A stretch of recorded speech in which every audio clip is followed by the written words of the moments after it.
warahmatullahi wabarakatuh. Buya, saya punya ayah baru meninggal.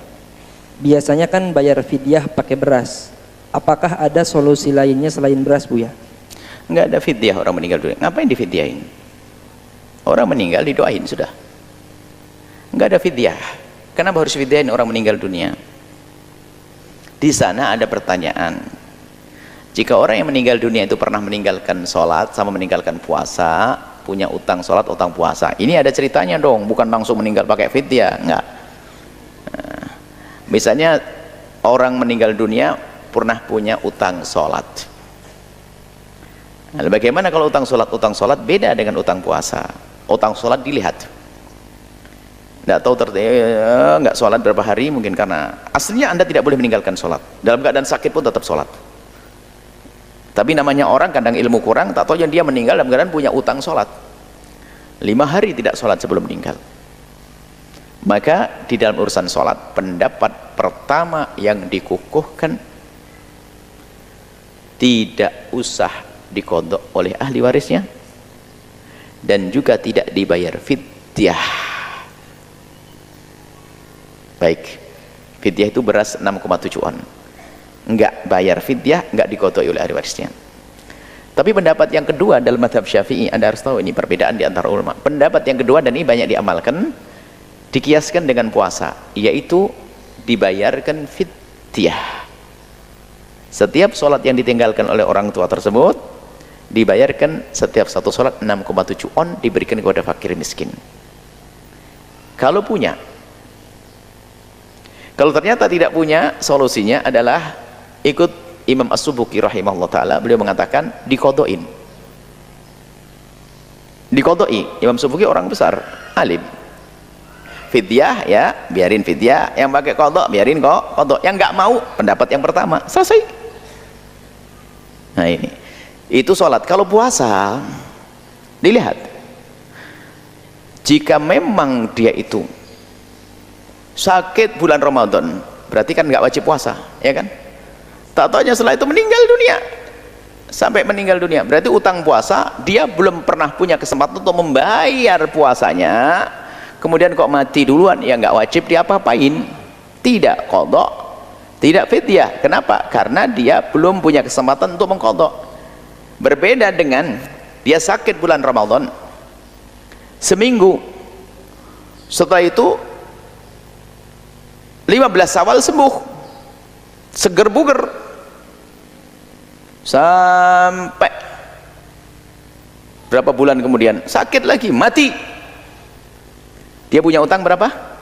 Seminggu, dan dia pernah punya kesempatan untuk mengkodok, cuman dia belum mengkodok, kok mati duluan. Maka inilah yang dibahas. Maka kalau orang punya utang puasa dan dia sudah punya kesempatan untuk membayarnya, lah kok belum sempat membayar, keburu mati, keburu wafat, maka dia, pendapat yang pertama, dibayarkan fidyah 6,7 on kurang lebihnya setiap satu hari puasa yang ditinggalkannya. Atau pendapat yang kedua, dipuasai oleh ahli warisnya. Man mata an siyamin falyasum anhu waliyuh. Jika ada orang punya hutang puasa, nanti diganti oleh ahli warisnya. Seperti itu ya. Jadi pertanyaannya global, maka kita jawab rinci, nggak apa-apa ya, sekalian lah. Wallahu a'lam. Qama anhu waliyuhu, maka ahli warisnya wajib menggantikan puasanya. Ini hadis. Tak paham hadis, tengok syarah. Maka dalam syarah Sun'ani Subulus Salam, syarah Bulughul Maram, kata Imam Sun'ani, la khilafa bainal fuqaha, tidak ada ikhtilaf antara ahli fikih tentang masalah ini. Hanafi, Maliki, Syafi'i, Hambali, kalau ada orang meninggal punya utang puasa wajib. Maka yang muda-muda jangan kalian meninggalkan puasa. Bagi yang sudah tua, mengqadha puasa. Kalau ada emaknya masih hidup, tanya, puasa emak berapa hari tinggal emak? Sekian hari, qadha emak. Kalau dia tak sanggup, setelah dia meninggal baru kita qadha kan. Ini yang berceramah ini pandai ngomong aja atau sudah diamalkan? Emak saya sudah saya tanya, berapa tinggal? Ganti. Dalam cara menggantinya mudah, puasa Senin Kamis, tapi niatnya qadha. Niat qadha hari Senin, qadhanya lunas, dapat pahala Senin. Itu motivasi. Niat qadha hari Kamis, qadhanya lunas sehari, dapat pahala hari Kamis. Kalau setahun dia istiqamah Senin Kamis, Senin Kamis, Senin Kamis, Senin Kamis, 10 bulan, 80 hari lunas. Insyaallah 5 tahun ini lunas. Badan sehat, makanan tak terlalu banyak habis, bisa pula mengirit. Itu kolesterolnya terjaga, gula darahnya terjaga, tak akan banyak. Pokok pangkal dari segala penyakit-penyakit itu makanan. Al-ma'idatu baitud da', perut lambung itulah sarang segala penyakit. Makanya Nabi itu makan sedikit, orang kita sedikit-sedikit makan, sedikit-sedikit makan. Oleh sebab itu maka bagus puasa qadha. Tapi kalau tak tahu catatannya, apa boleh buat? Bila ada orang meninggal punya utang puasa wajib semacam Ramadan, nazar, kafarat, wisa Ramadan yang umum, lalu kita mati belum qadha, bagaimana? Maka man mata wa alaihi siyamun, siapa orang mati dan punya hutang puasa Ramadan belum dibayar, ada 2 opsi dari agama. Yang pertama, boleh diqadhain oleh ahli warisnya. Man mata wa alaihi siyamun soma anhu waliyu. Dalam hadis yang sahih, siapa orang mati punya utang puasa Ramadan diqadhain oleh keluarganya, boleh. Yang kedua, boleh juga siapa orang yang mati punya utang puasa boleh difidyahin. Dari 2 boleh ini bagaimana penyelesaiannya? Maka bila yang mati ini orang kaya, yang mati orang kaya, maka anak-anaknya qadhain. Bila yang mati orang kaya, anak-anaknya qadhain, jangan fidyahin. Anak-anaknya suruh qadha. Berapa itu baba nggak puasa? Ya baba sih mulai insaf demen ngaji ya pas umur 60, baba kan mati umur 62, berarti dari 15 ke 60, berarti kan balik 15, 60, 45 tahun, 45 kali 30 berapa tuh ya? Berapa? Masa 128 45 kali 30? Hah?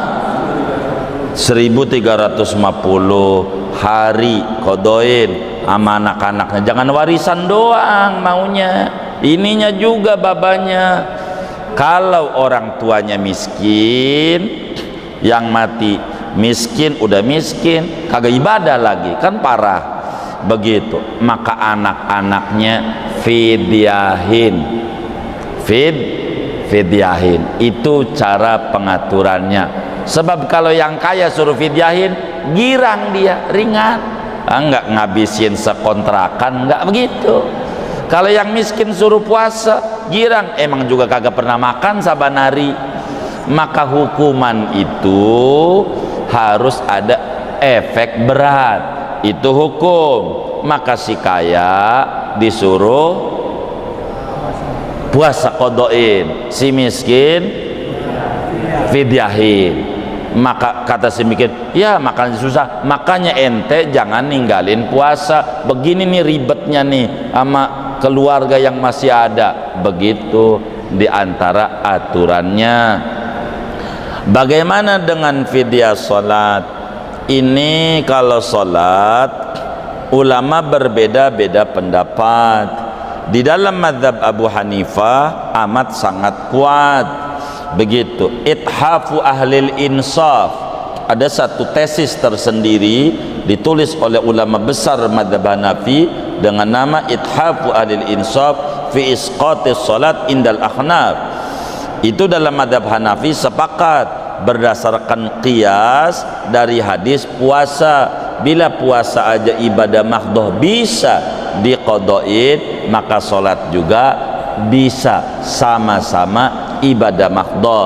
Namun di dalam mazhab Imam Syafi'i radhiyallahu taala an ini berbeda-beda pandangan.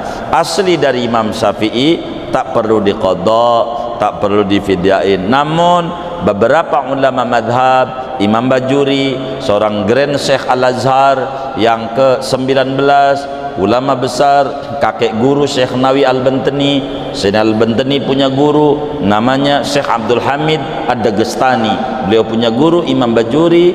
Imam Bajuri tulis di dalam Hasyiatul Bajuri ala Ibni Qasim, ada qaul boleh difidyahin itu solat yang ditinggalkan. Begitu juga ulama besar Betawi, Muallim Syafi'i Hadzami rahimahullah rahmatul abrar, mengarang sebuah risalah tersendiri dengan judul Mujalah Fidyah Salat, menerangkan dalil-dalil. Ada kok ulama yang mengata salat bisa difidyahin, tapi bisa juga diqadhain. Kembali, kalau mau qadhain, kalau orang kaya disuruhnya qadhain, kalau orang miskin fidyahin.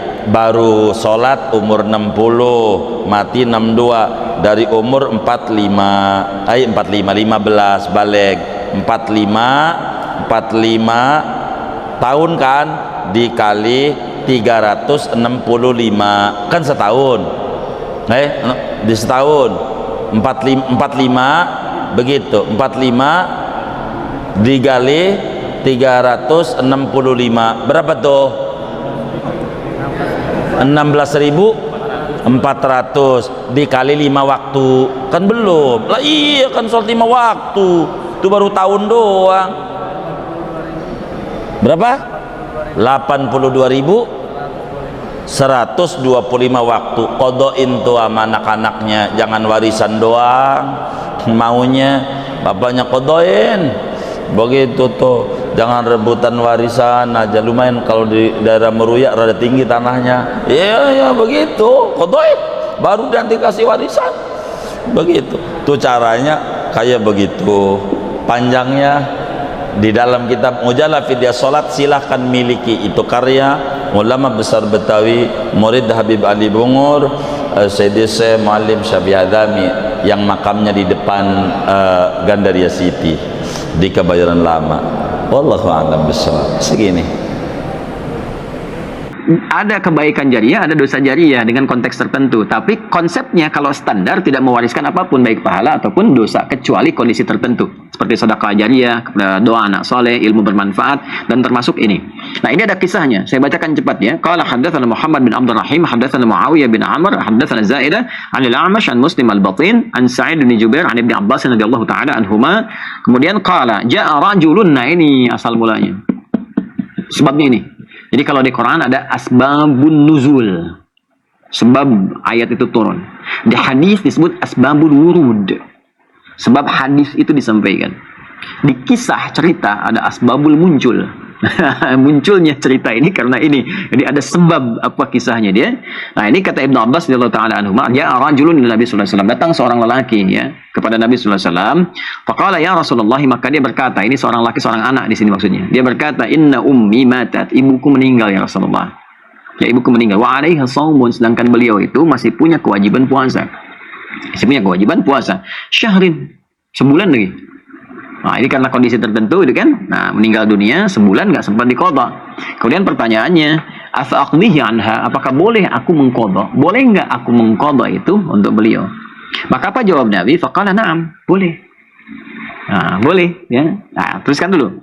Qala, maka fadainullahi ahaqqu an yuqda, maka hutang kepada Allah lebih berhak untuk dipenuhi. Ya, Anda hutang kepada manusia aja harus dibayar, apalagi hutang kepada Allah gitu kan?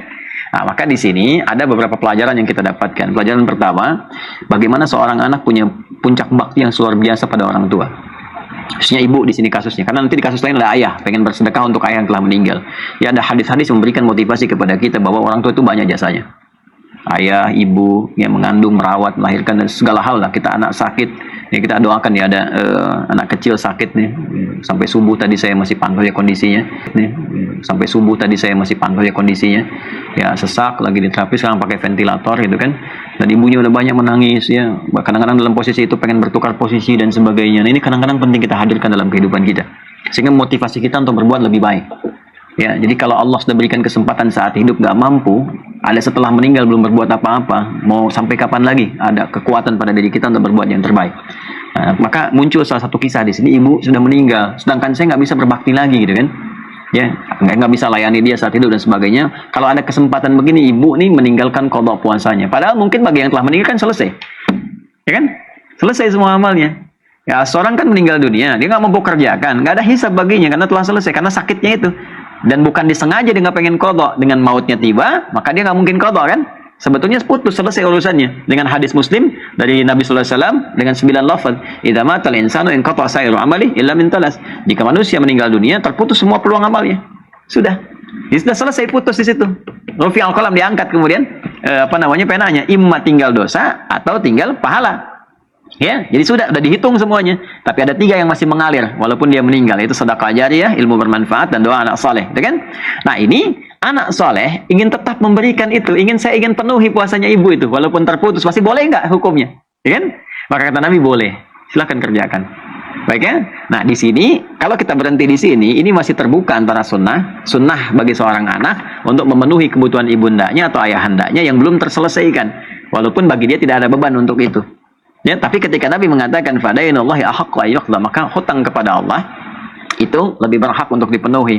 Maka ini memberikan satu hal penekanan ya kepada kita. Jika ada orang tua misalnya masih terikat hal sebagainya, maka berdasar bakti yang diberikan oleh keduanya kepada kita, perhatian, sayang dan sebagainya, maka berikan terbaik bakti yang bisa kita persembahkan. Ya, sepanjang itu bisa kita lakukan sampai kita meninggal dunia. Maka disebut oleh Nabi itu sebagai utang yang kita harus termotivasi untuk bisa memenuhi itu semua. Ya, seakan-akan naik statusnya menjadi kewajiban kita. Ya, Bapak Ibu kamu udah ngerawat kamu susah-susah, kamu sukses sampai sekarang, masa kondisi begini kamu nggak lakukan, kan?